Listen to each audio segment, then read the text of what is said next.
Су ресурстар маркетинг жауапкершілігі шектеулі серіктестігінде кәсіпорын мамандарының Эко-жоба компаниясының өкілдерімен кездесу өтті. Талқылауда машиналармен жеткізілген лас сулардан кәріз ағындыларының қауіпсіздігін қамтамасыз ету басты назарға алынды. Ассенизаторлар көбінесе зиянды заттардың мөлшері жоғары ағынды суларды жеткізеді. Осындай қойыртпақты ағызу камерасына төгіп тастағаннан кейін олар тазарту қондырғыларының кешеніне түседі.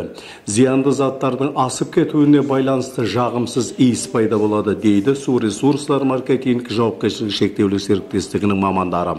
Сондықтан автоматты режимде улы ағындыларды анықтауға және оларды ағыздау станциясына төгу мүмкіндігін жабуға қабілетті жабдық қажет. Экострой жоба жауапкершілігі шектеулі серіктестігі өкілдеріне келіп түскен тағы бір техникалық тапсырма кәріз сарқынды суларындағы зиянды заттардың асып кету деңгейін анықтауға қабілетті портативті құрылғы жасау. Кездесуде ағынды сулардың сапасын бақылау үшін тазарту кешенін автоматтандыру мәселелері талқыланды. 2022 жылдың мамыр айында Экострой жоба компаниясының өкілдері кіреберіс камерасына тазарту кешенін улы заттардың төгінділерінің қорғауға тиіс жабдықтарды орнатқан болатын.